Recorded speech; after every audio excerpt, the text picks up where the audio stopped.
चलो प्यारे बच्चों, चलिए तो आप लोग कैसे हैं। और एक क्लास 10 का है, ये आपका सब्जेक्ट इकोनॉमी से हुआ, ठीक है, चैप्टर नंबर 1। और ये चैप्टर का नाम है आपको अर्थव्यवस्था एवं इसके विकास का इतिहास, ठीक है। चलिए तो हम उम्मीद करते हैं कि आप लोग मन लगा के पढ़ रहे हैं। नहीं, आप लोग अच्छा से तैयारी कीजिए। देखिए ये अर्थशास्त्र है, ठीक है। यहाँ पर क्या चीज है? अर्थशास्त्र।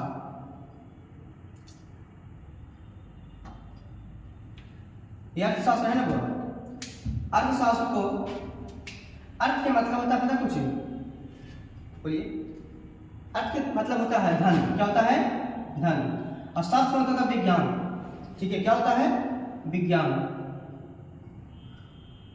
यानी धन के विज्ञान को क्या कहते हैं? अर्थशास्त्र। और देखिएगा तो पूछेगा आपसे कि अर्थशास्त्र क्या है।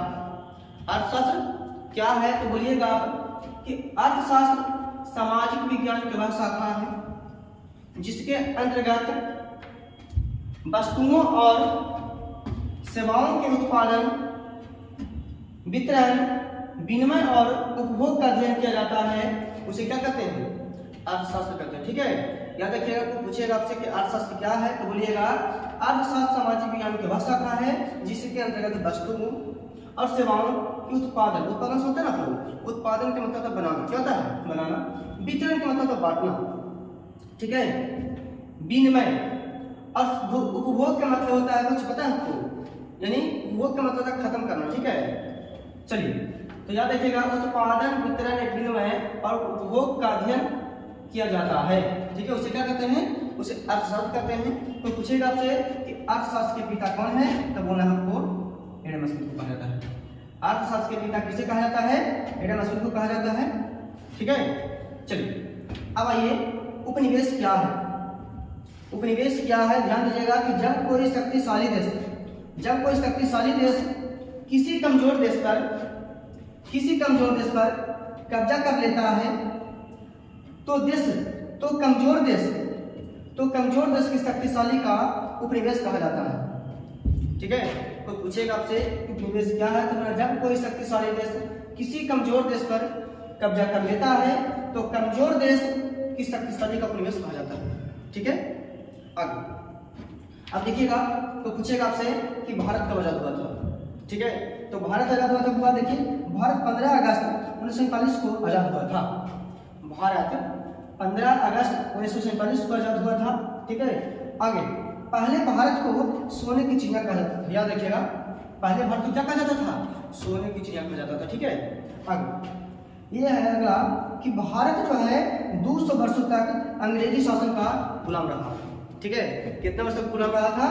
200 वर्षों तक। याद रखिएगा, तो पूछेगा भारत जो है अंग्रेजी शासन का कितना साल तक गुलाम रहा था? बोलिए 200 वर्ष तक। कितना साल? 200 वर्ष तक गुलाम रहा था, ठीक है। चलिए देखिए, तो हमको विश्वास है कि आपको समझ में आ रहा होगा। नहीं, देखिए चौथा पॉइंट है, अगला पॉइंट हुआ कि अंग्रेजों ने फूट डालो और शासन करो की नीति को अपनाकर भारत को दास बनाकर रखा। क्या बनाकर रखा?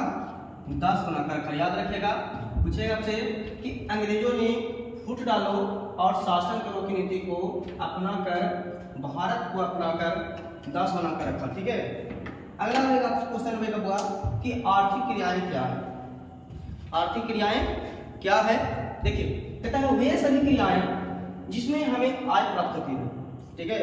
वे सभी क्रियाएं जिसमें हमें कुछ प्राप्त होती है, उसे आय प्राप्त होता है, उसे क्या कहते हैं? उसे आर्थिक क्रिया कहते हैं। उसे क्या कहते हैं? आर्थिक क्रिया कहते हैं। अब पूछेगा आपसे क्वेश्चन अगला है कि सर अर्थव्यवस्था किसे कहते हैं? अर्थव्यवस्था किसे कहते हैं? तो ऐसा तंत्र जिसके अंतर्गत विभिन्न प्रकार के आर्थिक क्रियाएं संपादित की जाती है उसे अर्थव्यवस्था कुछ कहते हैं? अर्थव्यवस्था कहते हैं, ठीक है। तो पूछेगा आपसे कि अर्थव्यवस्था क्या है?